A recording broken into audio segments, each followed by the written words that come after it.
Okay, we are here for this very important and interesting session. So greetings to all of you. And this side event is being organized by a number of organizations.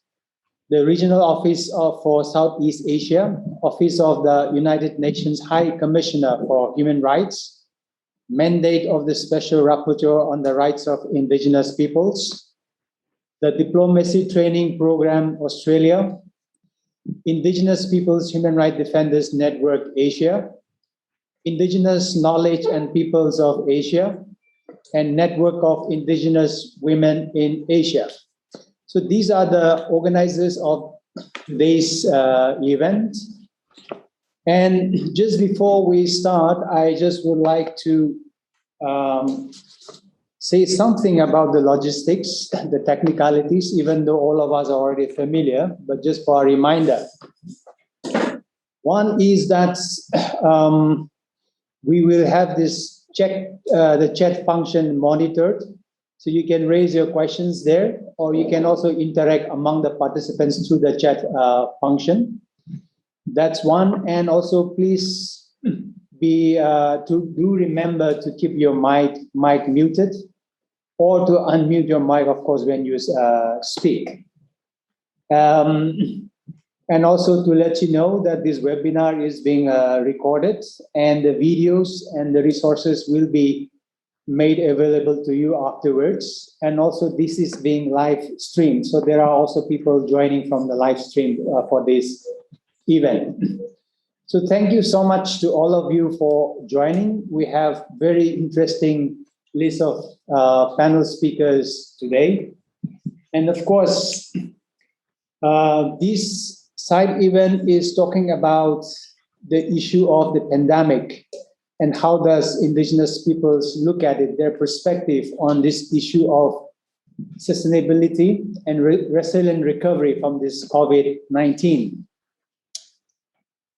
Now, as we know that this is a very difficult time for all of us, the whole humanity has been put on the defensive, but yet we are not united. We face with a lot of contradiction and challenges. Unfortunately, especially with our governments who are supposed to be the protector of our rights and to be the one to step in supporting and helping us cope with the situation of the pandemic. In Asia itself, during this COVID-19, we have recorded 308 cases of human rights violations with reference to Indigenous peoples alone. And now just to also make it clear that AIPP is not an organization that collects all the data on the cases of violations. Rather, AIPP has been focusing on communities and peoples who are in the last mile, where there are challenges in getting their cases being recorded or support being reached or the voices heard. So this number is, of course, very small as we think compared to the actual number of cases of these human rights violations.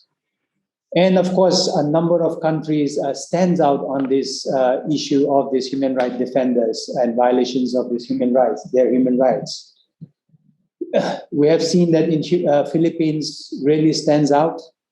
Bangladesh is also another country. In fact, out of these 308 cases, 150 cases are from Bangladesh from the AIPP's record. So very little of these cases are being heard from people from Bangladesh. And then on top of all this, we are facing political regression and rolling back of rights. So this puts a lot of challenge to all of us in terms of what can we do? Can we still defend what is still left? That is the whole question in Asia as political situation is regressing. And the recent one has been, as all of us know, Myanmar. We do not know how to respond to the situation. And the situation is very flux and volatile. And what kind of shape it will take, we all are not sure. So in that sense, there is a lot of uncertainty in terms of what will happen and the challenges that we are confronted with when we talk about recovery from this COVID-19. But nevertheless, we have also seen a lot of this remarkable resiliency in the struggle of indigenous peoples in particular, in fighting back with all these challenges in spite of the COVID-19. And there are also, of course, a lot of success stories, a lot of innovative approaches, and communities coming up with collective protective mechanisms and so on that we have seen, in spite of all these impacts that we have seen of the political regression, rolling back of rights, loss of employment, disruption in education system, and so on. And also, of course, what's also important for us is that we have our special rapporteurs on the defenders of human rights, as well as the special rapporteur on the rights of indigenous peoples.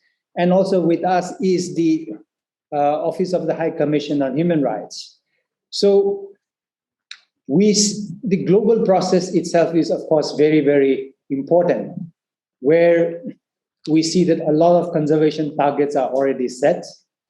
And there is a lot of discussion on food systems, ecosystem restoration, biodiversity conservation framework, and so on. And also the Sustainable Development Goals. In all this, also what can be done in order that we are able to look at how to defend our rights and still what is left. And also all these donor trends and so on, where communities are really on the back foot, and yet the support from the donor agencies and from the UN agencies are also really, really difficult and is inaccessible to most of the communities.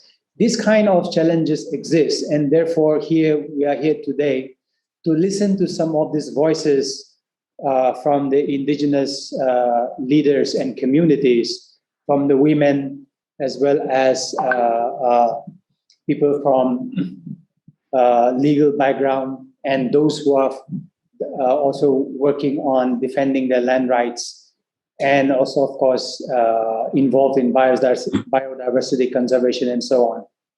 So once again, let me welcome all of you to this very interesting side event. What we will do is we will begin from Mary Lawlor. As I said, she's a special rapporteur on the situation of human rights defenders. She will be presenting some of the report that she, under her mandate that has been conducted. But she will be here with us only for some time because of her other engagement. But we are really thankful to her that she took out some time to speak to the audience, especially in Asia. So in case you have any questions, you may start using the chat while she is speaking, so that in case she's able to spend a few more minutes, she could also respond to those questions. So let me welcome Mary Lawlor. Please, can you take the floor? Thank you very much. Hello, everyone, and thank you very much for inviting me, GAM, and the Asia Indigenous Peoples Pact, and all of the other co-sponsors. This is a great event, and congratulations on organizing it. As I said, unfortunately, I have to leave, but I can stay until 1. So if anyone has questions, I can take a few at least. When I took up the mandate of Special Rapporteur a year and a bit now, I made the situation of human rights defenders most exposed to violent attacks and violations a priority for my time in the position. And from the outset, I included Indigenous human rights defenders within that priority group.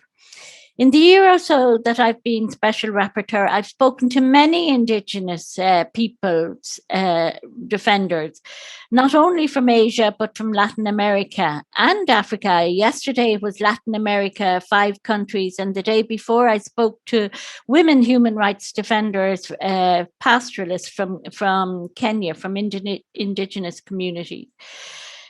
And everyone confirms the severity of the risks when Indigenous people try to take a stand for the human rights of their communities. And it was something that I tried to highlight in my report to the Human Rights Council earlier this year on the killings of human rights defenders and the death threats that often precede those crimes. When I meet human rights defenders, including Indigenous human rights defenders, one of the things I always ask about is the impact of COVID on their work. In almost all cases, I'm told the pandemic has restricted the activities of defenders with limitations placed on freedom of movement and gatherings. And, this limitation on freedom of movement means that they can become sitting targets when they are at severe risk.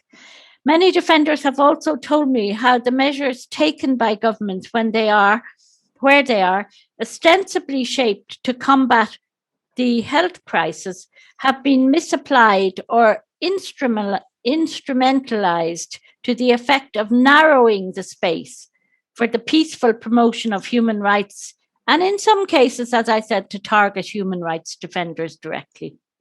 These reports are made all the more concerning, given the potential for human rights defenders to support states and local communities in fighting the pandemic, and hopefully to lead a just recovery from it in the near future. And I've heard of Indigenous people defenders from many countries helping with community efforts such as making masks, collecting information on pre-existing illnesses, and distributing food where it is necessary, as well as documenting violations that are occurring hidden from the eye.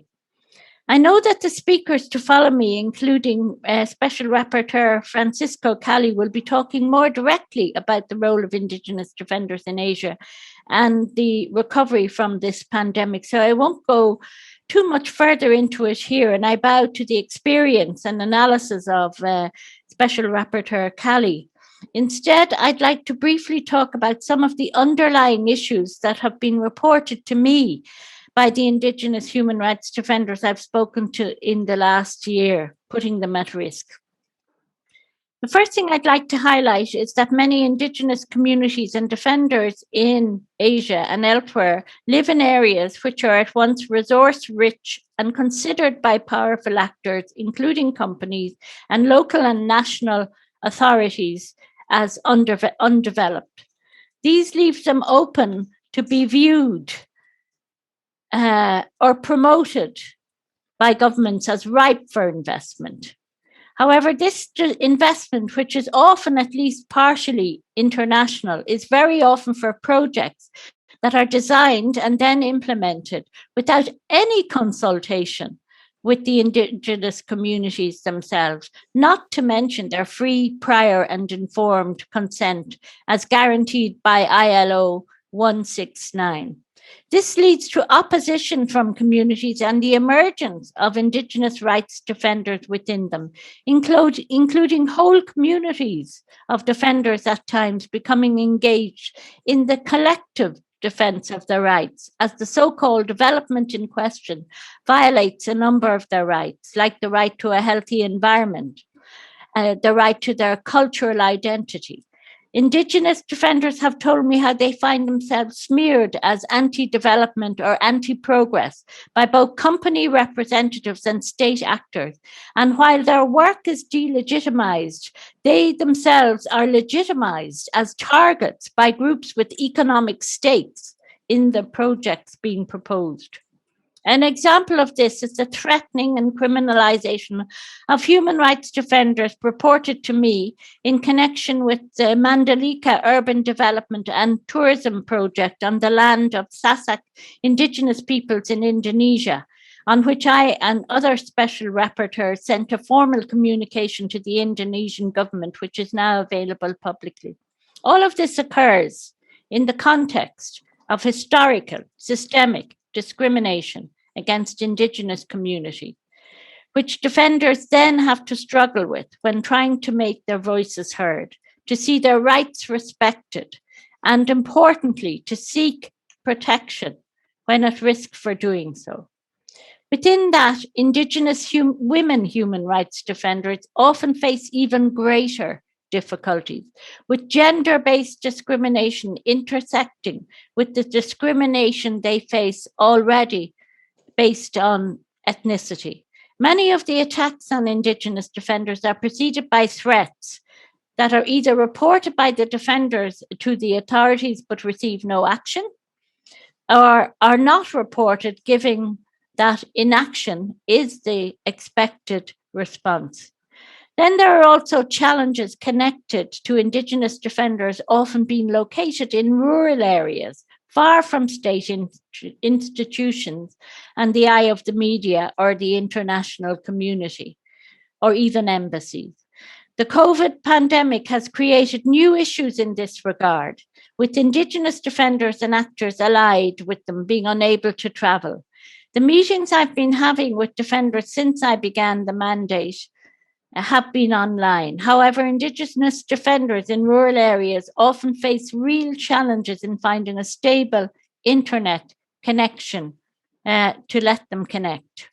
Given all of this, greater acknowledgement of the work of Indigenous human rights defenders is needed at all levels, from the community to the international level. In 2018, the Special Rapporteur on the Rights of Indigenous Peoples issued a report to the Human Rights Council on the specific situation of Indigenous rights defenders.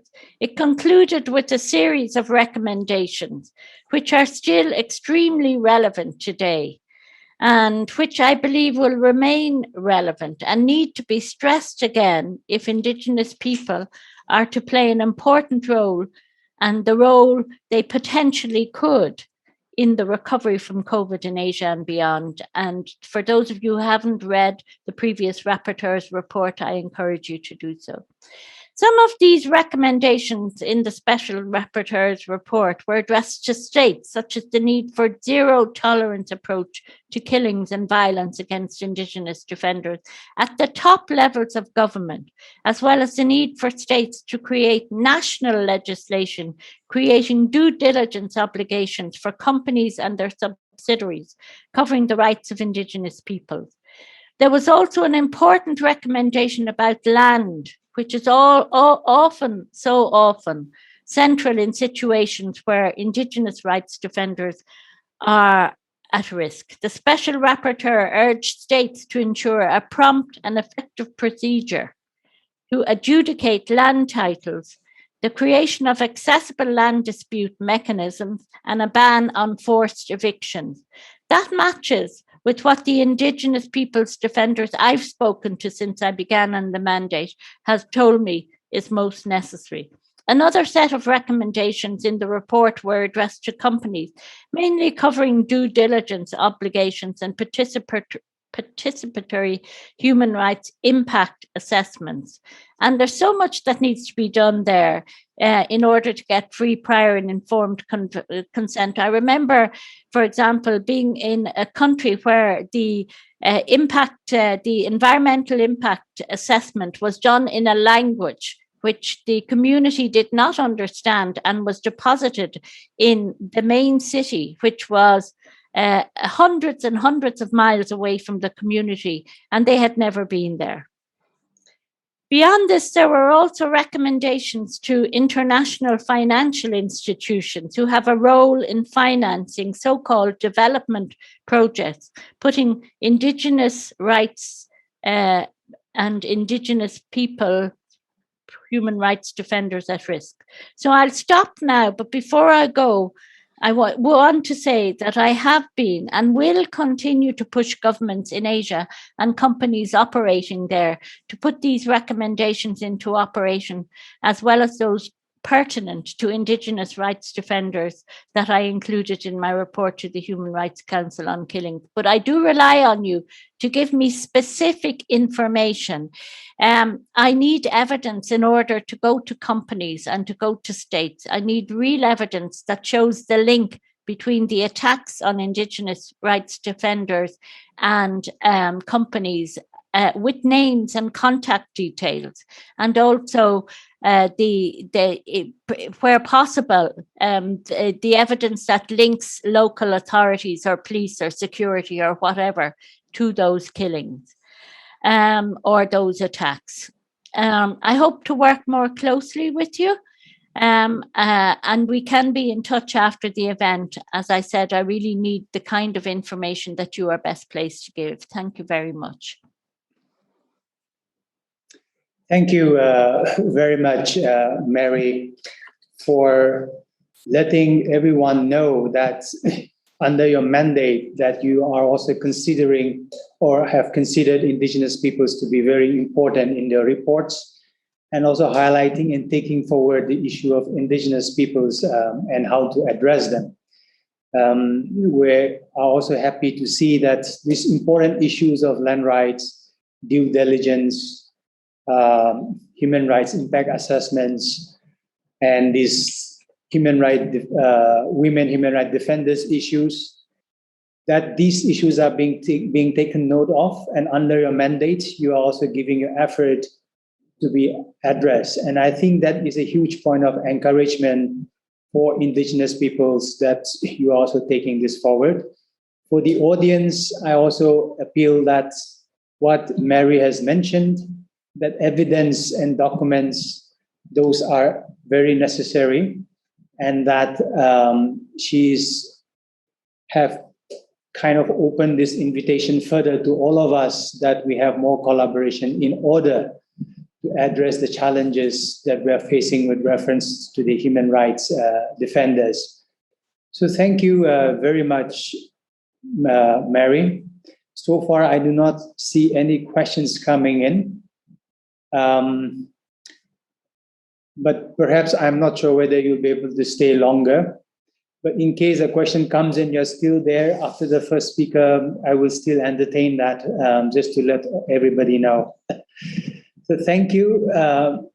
Yes, Mary. Yeah. Sorry, Cam. I have another event at 1 o'clock, so I won't be able to stay longer. So just to emphasize that my mandate is only human rights defenders, so that it cannot be the broader issue of Indigenous people's rights. It has to be the rights of the Indigenous human rights defenders themselves and how they are being targeted. I'm sure Special Rapporteur Kelly and also Special Rapporteur Boyd on the environment, they can help with the broader issue. And my main tool, just to make it clear, is to transmit the information on Indigenous people's rights defenders and what they're facing to the respective government, and to seek a response from the government as to what they will do in order to alleviate and to protect them and to stop this attack, and then to follow up with the government. I'm limited in what I can do, but I will try as hard as I can. Thank you very much. Yeah, thank you, Mary. Yes, I think very important to look at what you are saying as a strategy and how we maximize these different mandates, the environment, the Indigenous Special Rapporteur, and how we can complement the work. I think that's the key message here, and we take note of that.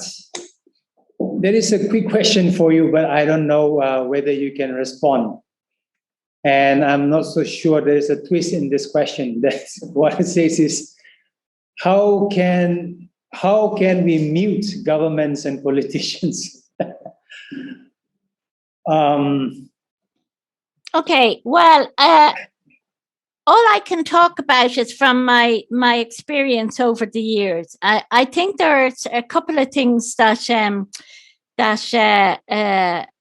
need to be said. One is, governments really care about their reputations. They really, really do. And the more I'm in this mandate, the more I see they will go to extreme lengths to try and protect their reputation. So what I would say is, in order to mute them, go after their reputations, try and get as much publicity as you can, and balance what they're saying, because they're saying a load of stuff that we know often isn't true. Also, I do think it is, if they do something positive, acknowledge it.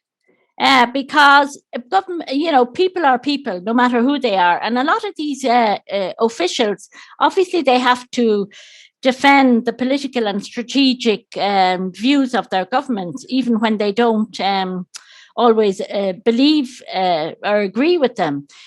So you can sometimes turn somebody into an ally that can help you a bit. I'm not saying they'll never be able to stray, but they can work a bit from within to advance the rights of Indigenous peoples' rights, human rights defender rights. But I would say the main thing is reputation. Get at their reputation, and you'll mute them, because the more that you are able to prove and show that they are acting against international standards and in a cruel and unjust way, the worse it will be for them, and they'll be on the back foot. So that's the way I try and do it anyway. I'm sorry I have to go now, but thank you all very much. Thank you very much, Mary, for taking out time for us. We are very much encouraged. Thank you very much. Okay, so now then let's move on to other speakers. Now we will go to the voices from the ground. And the first speaker we have with us today is Durga Mani Yampu. He is a licensed attorney and development professional from Lahore, Nepal. So Durga Mani Yampu, to all the speakers, just to remind you, have 10 minutes each. Thank you. Please take the floor. Thank you very much, Gam, and thank you very much, all respected participants. Our respected Special Rapporteurs on the right of Indigenous peoples and human rights defenders. So I'm going through the presentation very quickly. So I'm going to share here situations of the Indigenous peoples of Nepal. They're facing and how they're struggling with the COVID-19 pandemic.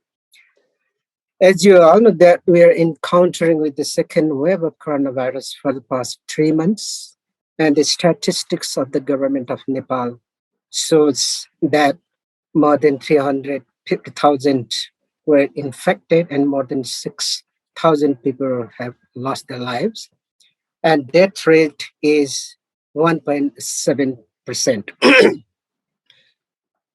The entire health systems were overwhelmed. The people are dying at home, and even they are dying in the hospitals because they don't have actually, sufficient medical equipments, and people are dying with, due to the lack of oxygen and shortage of medical supplies.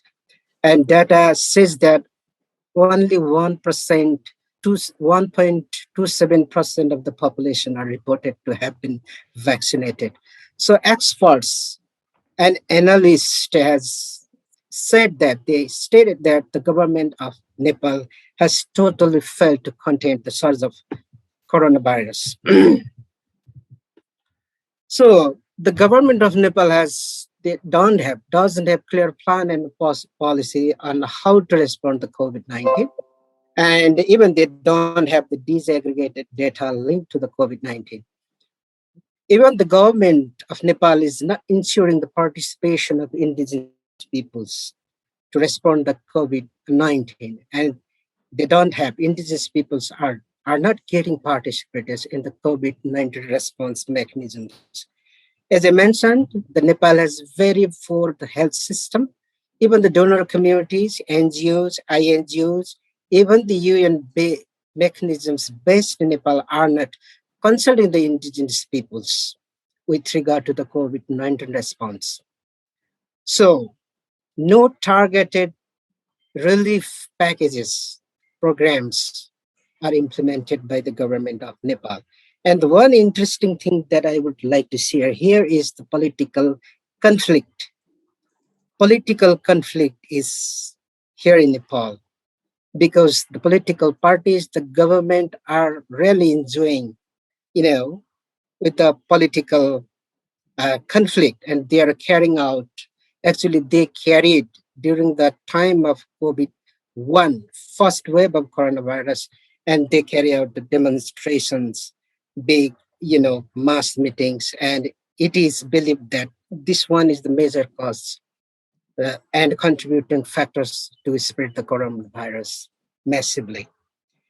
And one interesting thing is that I would like to share here is the Prime Minister of Nepal is even making this statement, and even he is making the interview in the national television that COVID-19 is nothing, it's simple, a flu. So if you take hot water and it's automatically go away. That kind of message, the executive head of the state is disseminating through the media.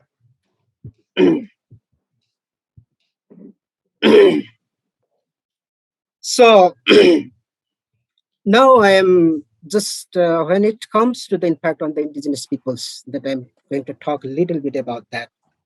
So indigenous peoples are experiencing multidimensional impact on their social, cultural, even cultural lives, even in land territories and resources. Some studies and news, sources has suggested that the indigenous peoples have serious impact. The COVID-19 has seriously impacted the indigenous peoples, marginalized communities, women and persons with disabilities and elders. Most of the indigenous peoples are living in rural areas. They do not have access to health services. And one of the main issues is the language issues, because the government of Nepal is actually transmitting the information with regard to COVID-19 in Khas Nepali language. This is not easily understood by the rural indigenous community.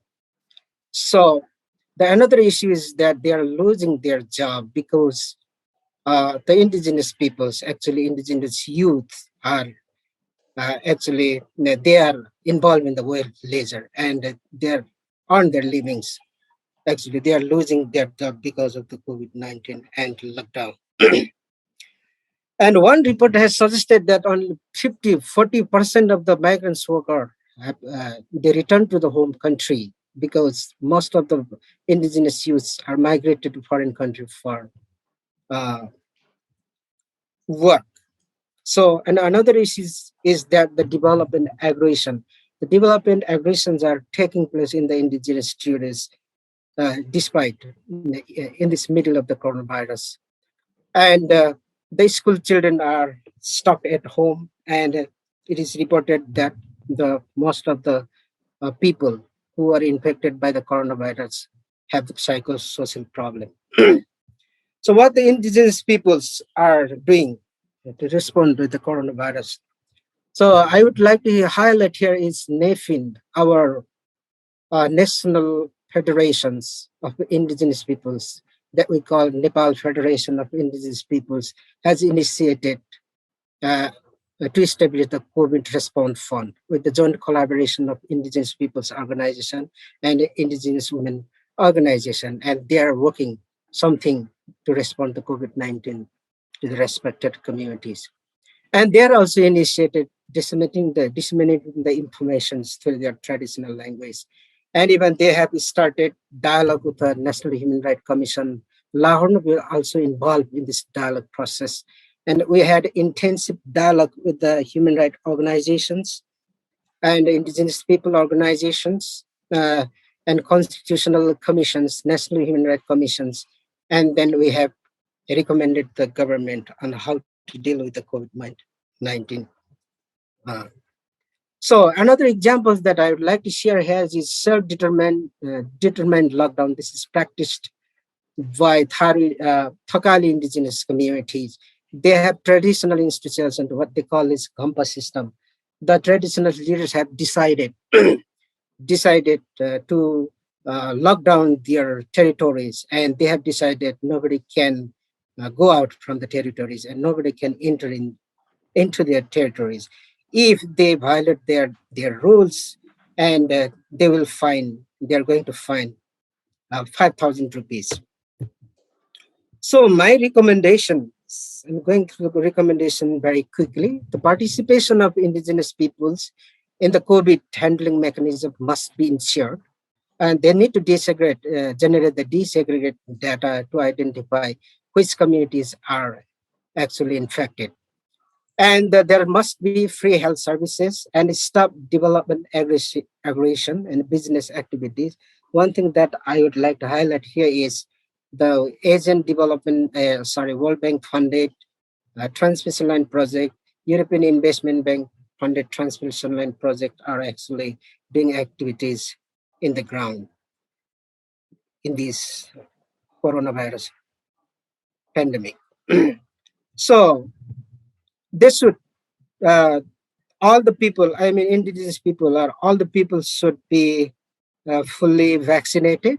And we have the constitutional provision that provision special protected and autonomous region for the socio-economic development of indigenous peoples, because this is directly related to the self-determination of indigenous peoples. This provision is actually not been implemented, so that has to be implemented for the development of indigenous peoples. And they should recognize recognize the right IP's right to self-determination as provided by UN Declaration on the Right of Indigenous Peoples. And UN mechanisms also have also pushed the government to implement the human rights instrument. So thank you very much. If you have any questions, I will come back to you. Thank you very much. Thank you very much for your presentation, Durga. That was very rich. It gave us a good idea and overview about how the government of Nepal is treating this issue with indifference, in spite of the fact that the world knows how dangerous it is and how we have been put in the defensive, yet doing almost nothing and coming up with rhetorical statements. And one of the important points that you have raised definitely is the issue of data disaggregation. I could see that some of the questions are also coming in, but we will address the questions later together collectively. So for now, we'll move on to the next speaker. So the next speaker we have is Masla Rompado. She is the steering committee member of Indigenous Network of Indigenous Women in Asia, as well as the executive council member of Asia Indigenous Peoples Pact. She is from Malaysia. So Masla, please take the floor. Thank you. Thank you, Gam. Appreciate the kind introduction. Good morning, good afternoon, good evening. Thank you all for joining this event. What I would share today is about challenges for indigenous women in Asia amidst COVID-19. First of all, I would like to briefly introduce NIWA. NIWA, established in 2019, is a member-based network covering 14 Asian countries. It envisions that indigenous women are empowered, capable, and self-reliant, fully enjoying their rights, fostering inclusive and sustainable development in Asia. It aims to combat discrimination against indigenous women and enhance social justice, establish and strengthen indigenous women's networks at national level. Recently, NIWA presented its written submission to CEDAW committee and also developed a global report on Leave No Woman Behind with GCAP Global. COVID-19 pandemic has created unprecedented havoc across the globe, taking millions of lives and depriving people of their livelihoods. However, Impact on the indigenous peoples, specifically indigenous women and girls, indigenous persons with disability and elderly are inordinate and serious in Asia and elsewhere. It has further exacerbated the existing inequalities for indigenous peoples. Pandemics is used as a shield by many Asian governments to violate the rights of indigenous peoples towards their land, territories, and resources.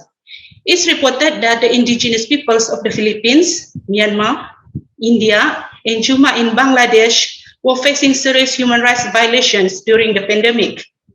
Deprivation disproportionately concentrated among indigenous populations are often exacerbated for indigenous women and girls due to societal attitudes and gendered stereotype roles that lead to multiple discrimination that consequently increase their vulnerability to gender-based violence. COVID-19 enhancing socio-economic burden for indigenous women. Indigenous people's engagement in informal economy is found to be high, up to 86.3%, where indigenous women are likely to be in informal economy by 25.6% more compared to non-indigenous women. Due to COVID-19, indigenous women, migrant workers are in worse situation due to loss of employment. Because of economic hardship, it has been reported that they were tortured by the house owners. In Bangladesh, indigenous women who are largely engaged in beauty parlors and garment industries lost their job and faced economic hardship. And in Thailand, Shan indigenous women laborers were not picked up for work due to preference for male counterparts during lockdown. Indigenous women and children without the legal documentation deprived of access to basic services, relief packages during pandemic. It's reported that in Philippines, some indigenous women and young mothers could not receive local relief initiatives. They were not listed on census lists. And in Thailand, indigenous women living outside town could not access relief packages. Gender-based violence against indigenous women have been reported by most of the indigenous women's organizations, women networks, and representatives. The cases of sexual assaults, rape, domestic violence, and stigmatizations have almost doubled during lockdown. Many reports from indigenous women from Northeast India have surfaced regarding the harassment and attack due to the Mongoloid features. Continuation of military operation and development projects in some Asian countries such as Philippines, Bangladesh, have increased cases of sexual assaults, rapes, and harassment. In Asia, human rights defenders are portrayed as a source of threat to fundamental security of state. Policies, laws, regulations, and sanctions are used against human rights defenders. A study of Business and Human Rights Center from March to September 2020 shows that on average, every day one defender was attacked, where almost 1/4 of attacks were against women defenders, and more than 1/3 of cases were of indigenous peoples. In Philippines, numerous cases surfaced where indigenous women and their organizations have been harassed, interrogated, retagged, vilified, and intimidated. So these are the recommendations for an inclusive recovery plan.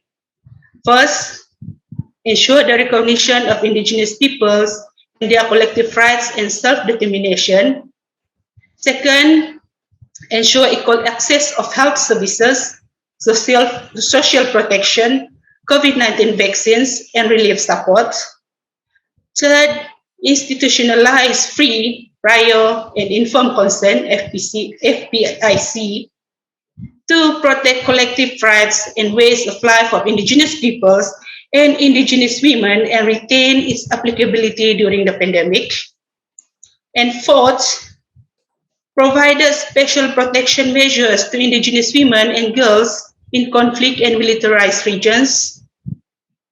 Fifth, collect disaggregated data on the impact of COVID-19 to reflect on situation of indigenous women and girls. And last but not least, minimize the human rights violations against indigenous women and indigenous women human rights defenders. That's all. Thank you. Terima kasih. Posiko. Thank you. Thank you very much, Masla, and for also keeping your presentation very precise and also very informative at the same time. You have given a very good overview of the situation of indigenous women in the Asia region and cited a good number of examples from different countries and the kind of range of and types of human rights violations happening against indigenous women, from domestic violence to militarization to impact from the informal economy. All these aspects, I think those are very important to be highlighted across as to what's happening across the region. And your recommendations are also very concrete. So thank you very much, Masla, for that wonderful presentation. Now we move on to the third speaker. Our third speaker is Ms. Nitaya Erkana. She is the Director of Impact from Thailand, and she is also the Executive Council member of AIPP. So Nitya, please take the floor. Thank you. Okay, good evening, everyone. Thank you for giving the floor to me. For the situation of the indigenous people in Thailand, also similar with our brother and sister from other countries that we are facing a lot of problem and struggle from this situation. So actually today the topic that I'm going to present is about the indigenous communities response and our initiatives to the COVID-19. And actually I also would like to start to give you a little bit about the general situation and our struggles in Thailand. According to the information, yes, we also similar with other countries that are, we also lack of access to relevant information about the infective and the infection and also the disease, and how to prevent, how to make the preventive measures. This information we also lacking because almost of the information are not relevant, our appropriate to our indigenous people. We could not understand about that language, and that's why they do in the beginning of this they happen. They do not have any measure to prevent this situation in the community level. Other issue is about the young people. There are high number of the young people that were laid off due to the COVID-19. So many of them have to come back to the communities, and without the skill or to living in the community, no skill to do the agriculture, so they could not survive in their own community. Another issue is about the agricultural products they could not sell because of the fail of the marketing. Another issue is about the lack of access to the essential service, especially no access to the coronavirus testing. Very, very difficult in Thailand, and especially we do not have the qualified vaccination and even access to the qualified vaccination in Thailand. Very, very hard for us now, especially the indigenous peoples. And also the other issue is about the students that when they they have to do the lockdown. The students, we do not have any equipment or the internet that can access to the education. So causing for the parents, they have to buy the telephone or computer for the student, and also because of the layoff or the loss of the job, so the parents, they could not afford this kind of technology to their students, causing for many cases of suicide that already happened in our indigenous community. Okay, and this I just give you some picture of the that what happened in our community. This is the area that they put the people who get the COVID-19 or in together in one of the Hmong community in Tak province. This more than 400 people, they already get the COVID-19 in that community. Another picture is about the student who have only one TV, you know, they have only one TV and they have to study together with many grades together. So how they can learn in this situation? Another picture is about the the vegetable, the agricultural products that could not sell, no? And the very important issue is about the supporting or the help of the government, that even though they try to setting up many mechanisms or many supporting to the people in Thailand, but hardly for our indigenous people to access, because most of that kind of helping, they have to use the internet to access this kind of supporting. So how we indigenous people can access to this kind of technology? And in the beginning of last year, that when virus corona happened, we as the network of indigenous people in Thailand, we are setting up the center to the emergency center to collect food or products from the indigenous community and distribute to our indigenous people who living in the town, because our indigenous people, they are not only living in the mountain area, but they also migrate to live in the town. And after they lose their job, they could not afford the food for themselves and also their family. So we have to collect a lot of food and to distribute to them. And yeah, of course, our indigenous people in the Highland community, the food is not the problem for us, because we still, as much as we can, we still access to our land. We still have rice, still have vegetables, so we still have food to for our family. But the people who living in the town are having a lot of problems now, so we have to gather the food for them. So this is one of the initiative that our network we have done. Yeah, this is just showing some picture about our indigenous people network that we have distributed food to many of the communities in the towns, and all the products are come from our indigenous people communities. They just provide free for us. Another initiative is it could be the good practice for our indigenous community. One of the community, Karen, they are setting up the food bank in themselves and collect the rice for all the family. And this kind of food they will provide to the poor people in the to the poor family, and also will left for the family that they would like to borrow the rice. And in the next year, they can return the rice back to the bank. So this is a very good initiative that starting in our community, in the current community. And another initiative is about we call khao lai pla, or like rice changing with the fish. Our indigenous people be living throughout the country, not from the north until the south to the south. The people from the south have a lot of fish, but they do not have rice. So that's why the network they conduct the activity of changing the products. So this kind of activity that are the initiative that very successful. And this is the initiative that we have done in the indigenous people communities. They try to setting up the measure to prevent the COVID-19. For example, as soon as they know that the virus, the number of the people who getting the virus are increasing, our indigenous people, we don't need to wait for the military to the announcement, but we close the gate of the village and not allow the outsider people to enter into the village.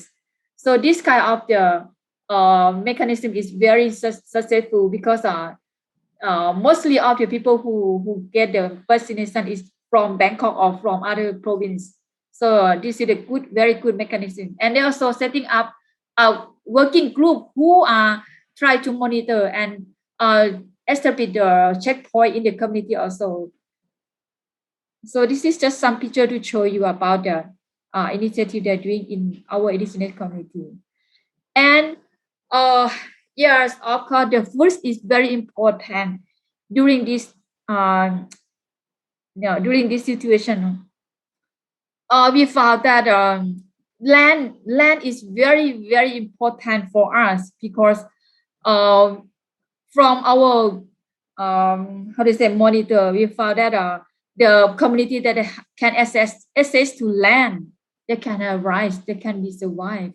So that's why mostly of the indigenous people, we still not facing about the issue of the food. So many of young people, they when they lose their job, they come back, they try to come back to promote the food to promote the activity on the or increasing the activity on cultivation food in vegetable in their community. So this is just show you some example of the activity that have been done by the indigenous young people and the youth. And also we are facing about the problem of the selling the product because the trend of marketing and also mostly of the market they're doing online already. So mostly of the indigenous product we could not sell in the cloud area. That's why we have to increase the quality of product and increase enhance the capacity of themselves, how to use the technology to support, to help the selling of the product in the online. So this is just some initiative that we have done in our country. However, I would like to summarize to do the conclusion that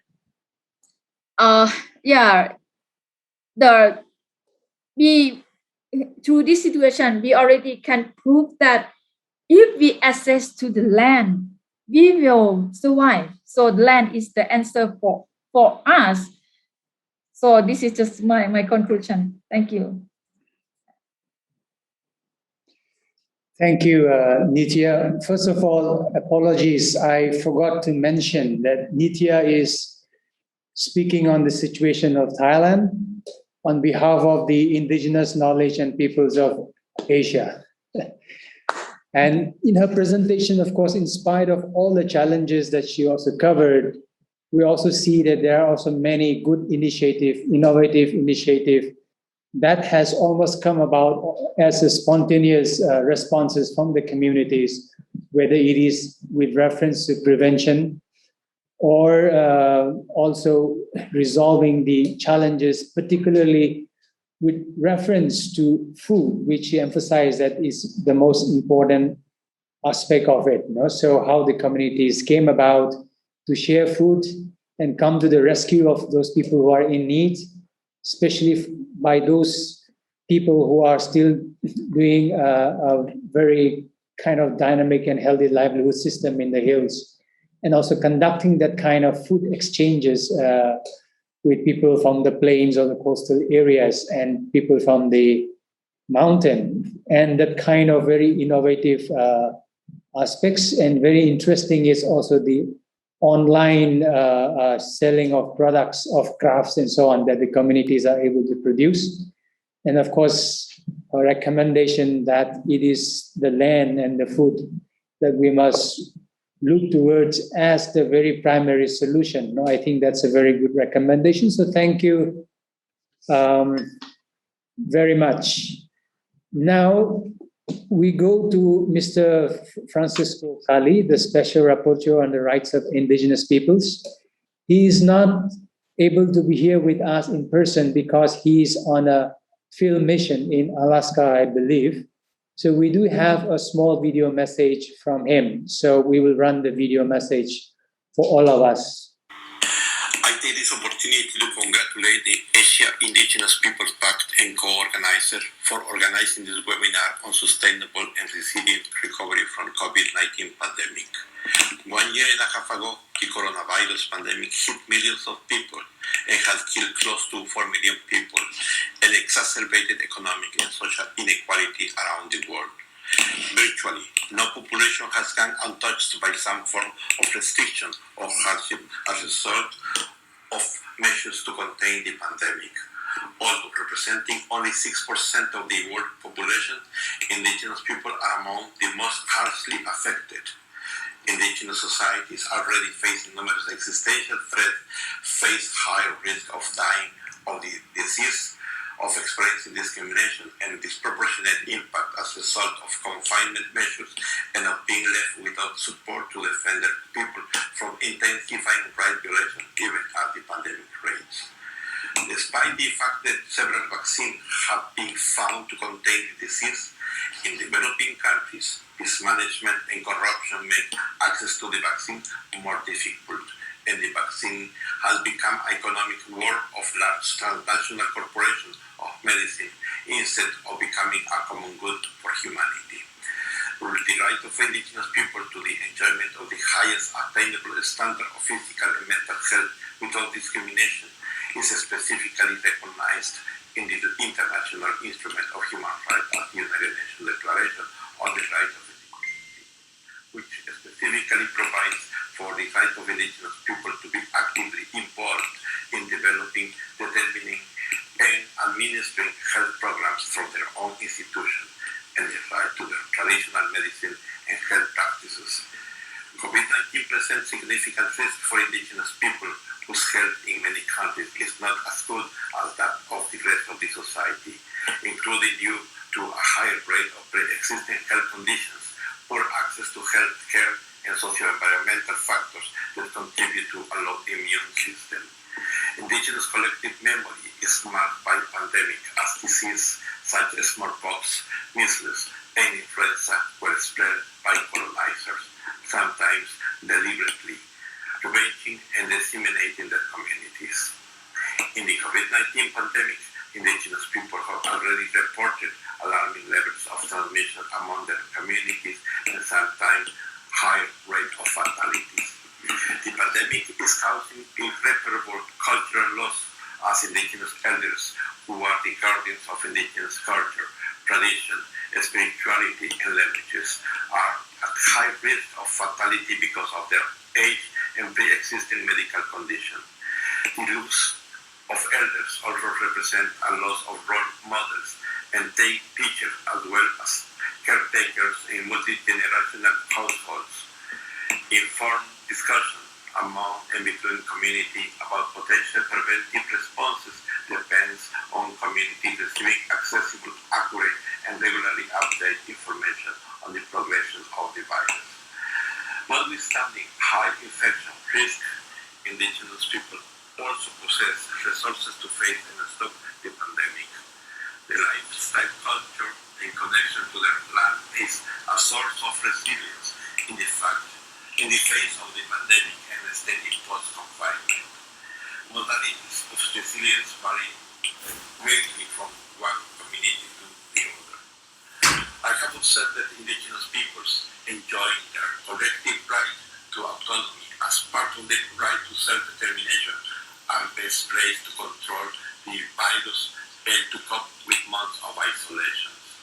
Those able to freely rely on their sustainable farming practices and the ability of food in their territories to make community decisions, such as unrestricted movement in and out of their community, have in many respects shown more resilience in the crisis. Indigenous community support and strong family bonds have also helped indigenous community to cope with the stress, sadness, and financial and other hardship caused by months of steady post-confinement and social and physical isolation, particularly in urban contexts. Indigenous knowledge of medicine and deep knowledge of local biodiversity and pharmacopoeia, including anti-inflammatory or antipyretic plants, coupled with indigenous holistic concept of health, are important resources for indigenous people to maintain their well-being, even when they do not have access to national health structures.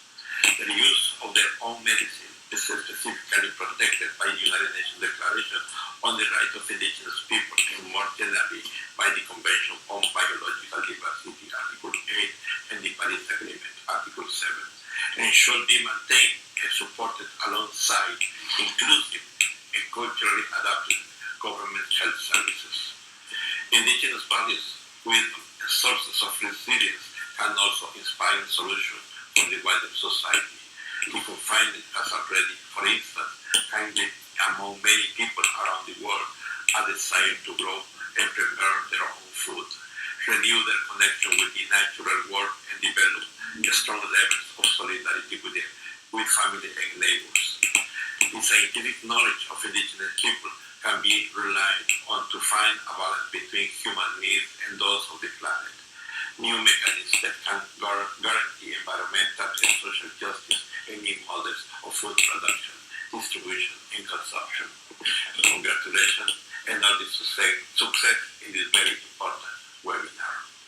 Okay, I had some technical problems, so I was not able to hear all of it, but I believe he was, I hope you did not face the same thing.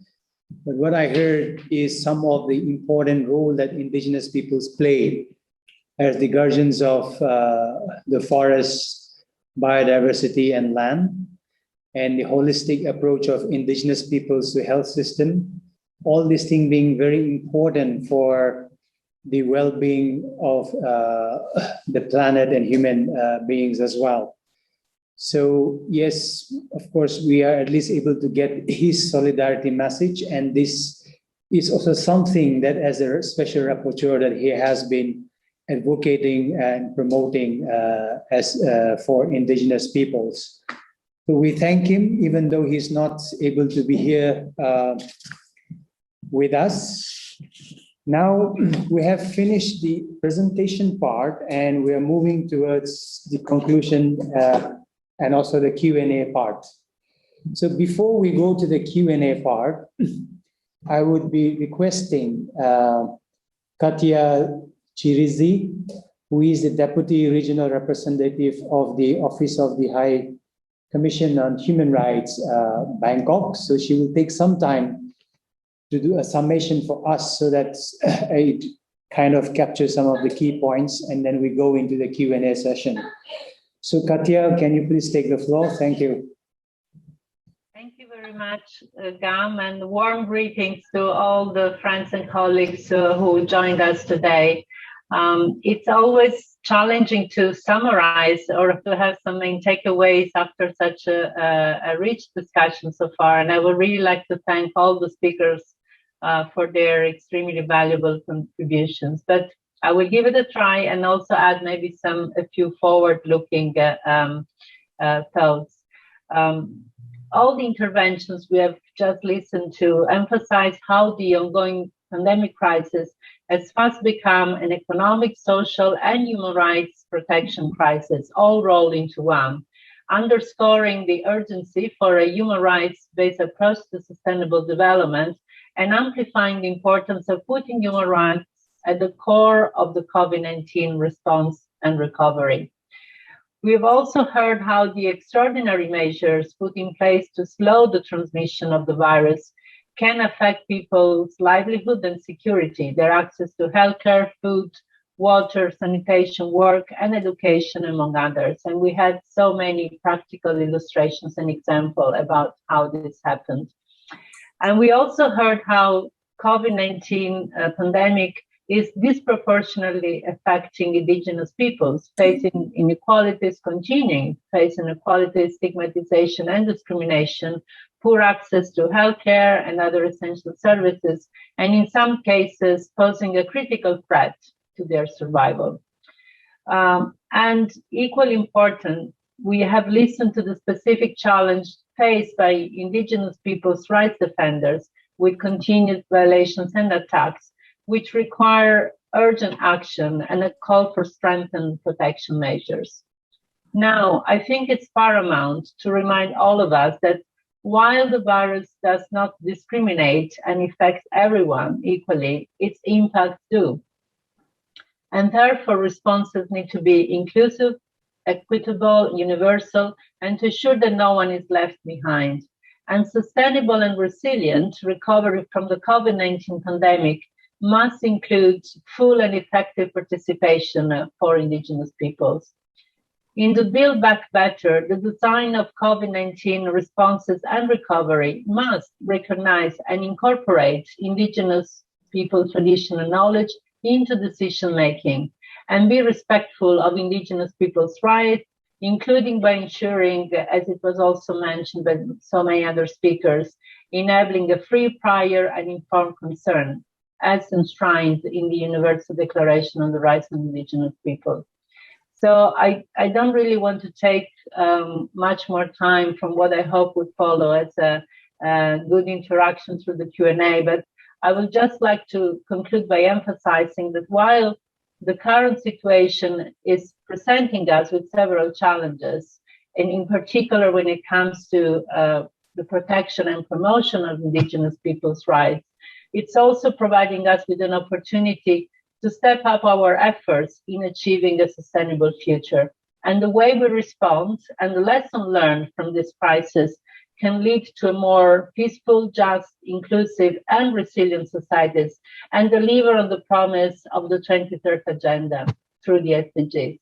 So thank you very much for this space and for this opportunity. Thank you, Katya. Couldn't have been done better than what you have done just now in a very precise way. Now we're going to the Q&A session, but just to take advantage of your presence, Katya, this question was actually posed to Mary, but she's not here with us, but I think it's important, is if you can just respond to this, how to strengthen the enforcement of human rights mechanism. How can we strengthen this? Maybe you can fill in. You are the best person at the moment, I think, to be able to say something on this while other questions will be coming in. Katya, can you please? Sure, I'm happy to give it a shot. I think there is so much that can be done, but also to acknowledge that so much is already being done through a number of actors, of course, including the important work that AIPP is doing, but also the diplomacy training program, other regional and national civil society actors, and certainly also the Office of the High Commissioner for Human Rights. I think there is lots of scope to raise awareness about the important role that international human rights mechanisms can play. And a lot was said earlier today by the Special Rapporteur on the rights of human rights offenders and the video message of the Special Rapporteur on the rights of Indigenous people. A key aspect which was mentioned, I think, those speaks to the importance of documentation of cases, which I heard, for instance, the Special Rapporteur on human rights offenders has conveyed as a repeated call in a number of their interventions. But I'm also aware through the work that our office is conducting in the region about the many challenges which apply to documentation of human rights violations, including those which are linked to protection concerns, because oftentimes documenting a human rights violation means exposing a defender and sometimes even their own families and communities at risk. So I think it is a very important element to be mindful about. And of course, it's one of paramount importance and one where we can all collectively join our efforts and advance this agenda. So this would be my initial thoughts. And of course, I'm sure the Special Rapporteur would be happy to address this question herself separately when the opportunity arises. Thank you. Thank you, Katya. I see that a lot of questions and comments are being posted. At the same time, I see 2 hands up. So I will also give a direct question that you can come on online. But may I just request that not to take too much time while posing your question. So I'll give the time first to Navin. Okay, good evening. My question is related with, it's related in Nepal. So my question is, do you have data by infection, vaccination, and death rate by ethnicity in Nepal? Because I tried to find this type of data, but I couldn't find. And I want to ask this question with our friends who have the friends who are listening this program and the presenter. if they have this type of data by infection, by vaccination, job loss, and death by ethnicity, caste and ethnicity in Nepal? Thank you.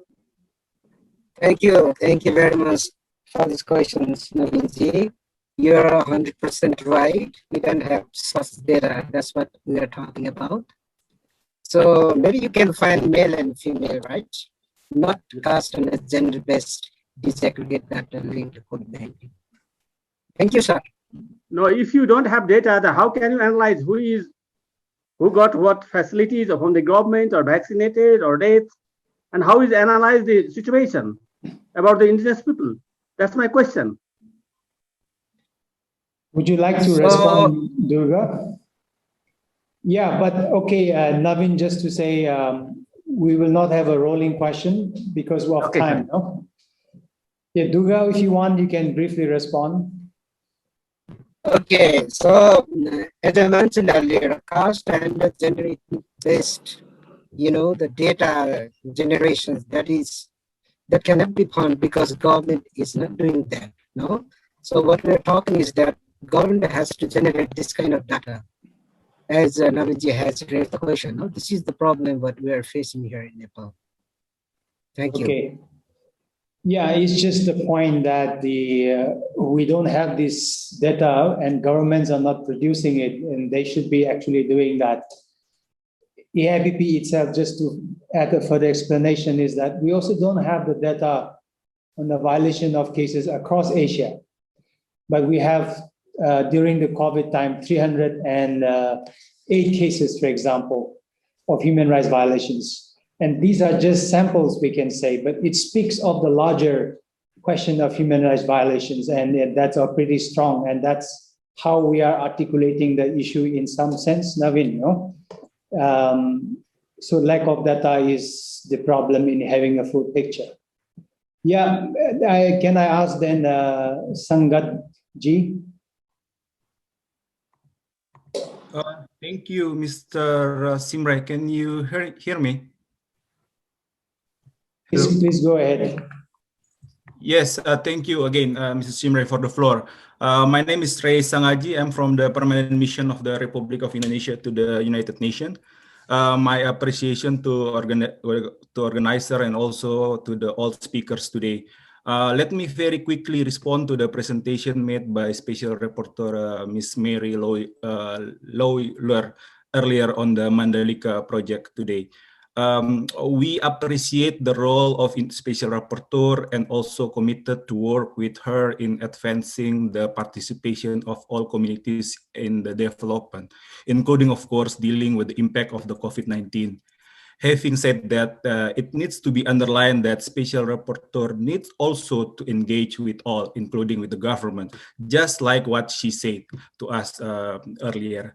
That said, to put in context, it is regrettable that the report mentioned by her was not discussed with the relevant stakeholder in Indonesia. Therefore, the Special Rapporteur was not informed on the Mandalika project itself, its potential, its challenges, as well as the effort of the Indonesia government has and will take to overcome such challenges. We believe that through a better dialogue, actually the Special Rapporteurs would also have had a better understanding that the aim of the Mandalika project itself is precisely to empower local communities, as well as to enhance their livelihoods and participation in decision-making. Lastly, just to underline that as a member of the United Nations Human Rights Council, Indonesia will also continue to advance the inclusive participation of all segments of society, including, of course, the most importantly, local communities in decision-making process. Thank you.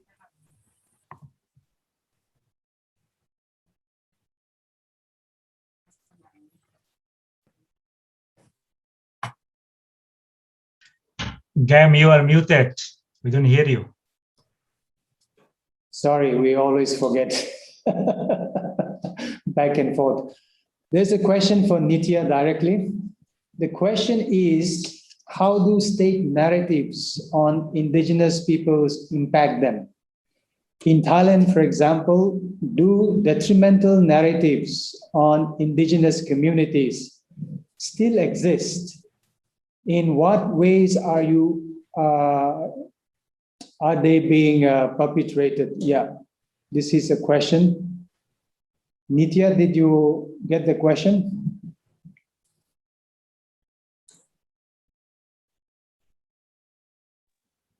Okay, wait, okay. Let me repeat the question. The question is, how do governments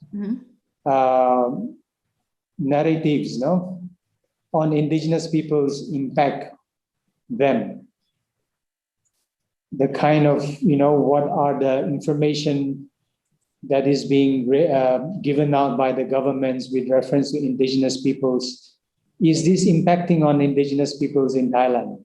And how are they impacting? From my observation, I think that the government, they already forget our indigenous people. So they are not include our situation in the narrative of the in the situation of the country. Actually, every day we found it from the news. We just found that they just present about the situation in the town, in the city only. They do not show about the situation of indigenous people.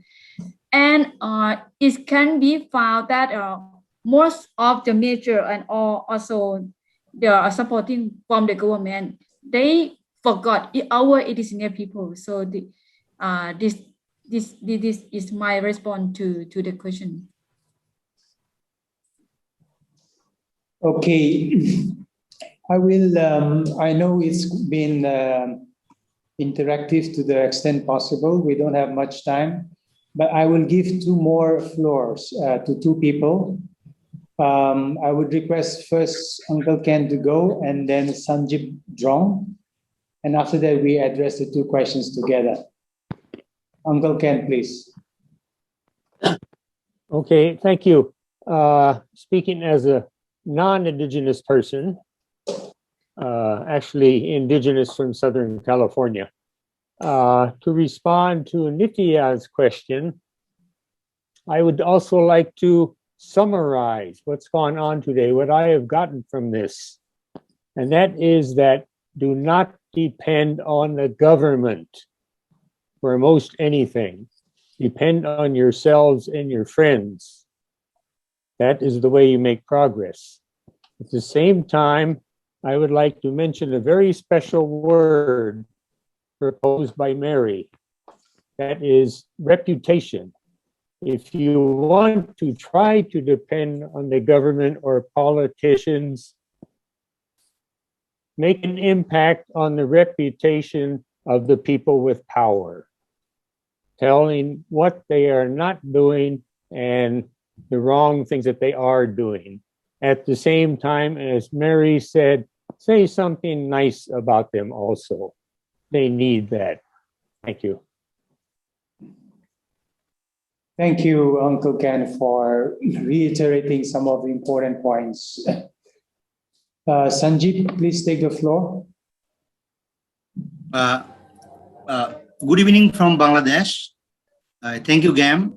I think this is a very important event for indigenous peoples in Asia.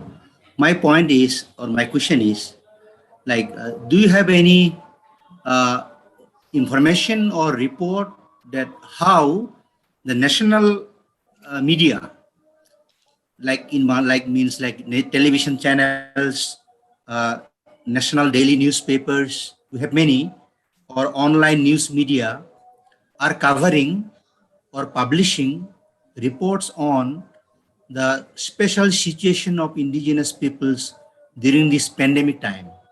I mean, we have in Bangladesh, we see few reports, but I want to know from like maybe Nepal, India, or in Malaysia, Indonesia, or other countries. I think AIPP can think for that, how they are, what do you call, addressing these issues, or indigenous peoples are already left out from the media coverage, because this is very important that to know how indigenous peoples are surviving or facing this pandemic in their life. Thank you.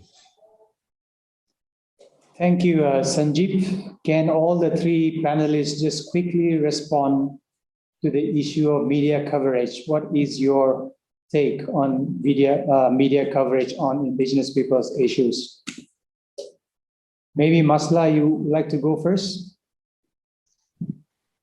In Malaysia, I'm talking about in Malaysia, the media coverage in Malaysia.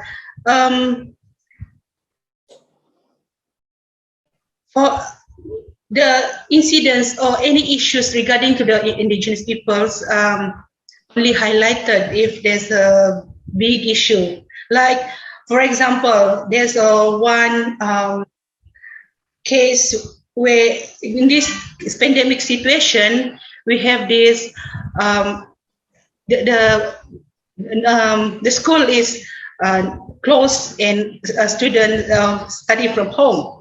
And then because of the rural area don't have the coverage, the internet coverage, the students have to go to the bridge or on the tree to get the coverage. And that issue will be covered by the media. But for if something is, will punish the government, there is not a popular issue in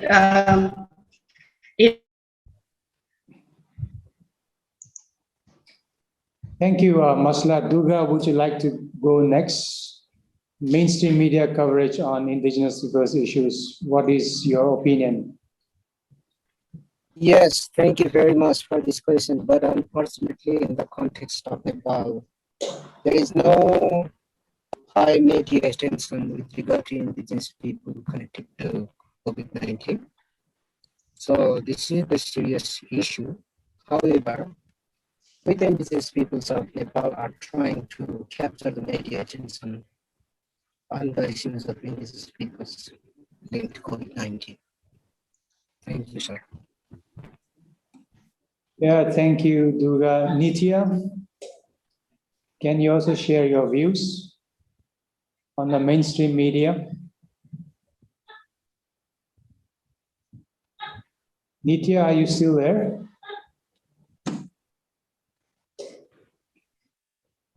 Okay, we seem to have lost her. We are stretching beyond time almost now, so we will go to the concluding part.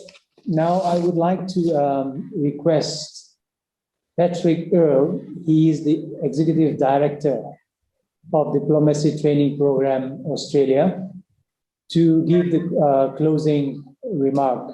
So, Patrick, can you please do the closing remark for us? Thank you. Thank you very much, Cam, and I'll try and be brief. But to say thank you very much to really wonderful speakers, really a very, very rich session.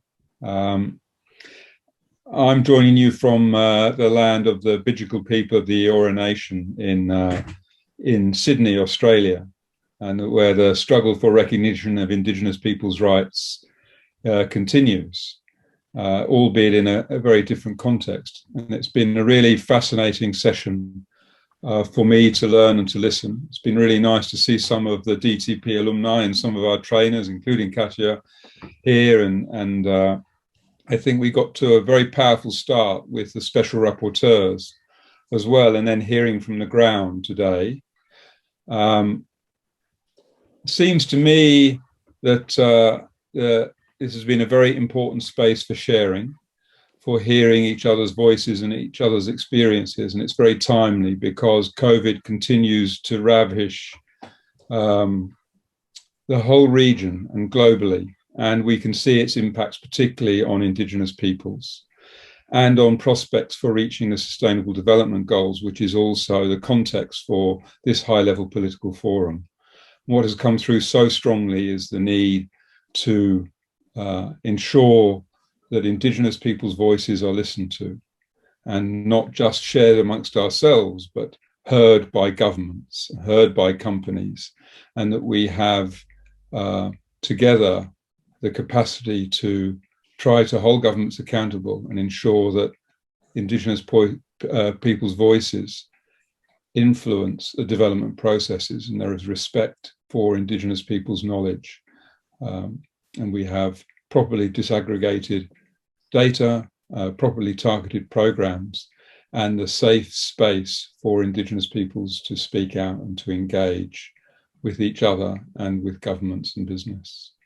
So thank you very much for this opportunity. We look forward to continuing the collaboration and with everybody here, with other partners, and to the dialogue with governments around these issues. So thank you again, Gam, for providing this opportunity for everybody and all our friends and colleagues in AIPP and the other partners. Thank you. Yeah, thank you very much, Patrick.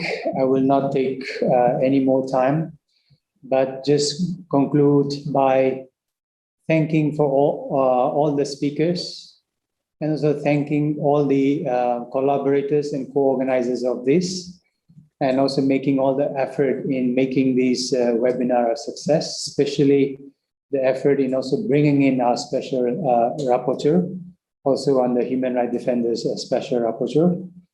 And yes, also thanks to Patia for always being with us as the Office of the High Commissioner of Human Rights in Bangkok, and Patrick, DTP, being always with us.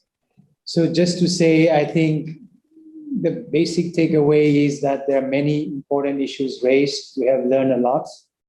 But how to take it forward? Yes, documentation is very important.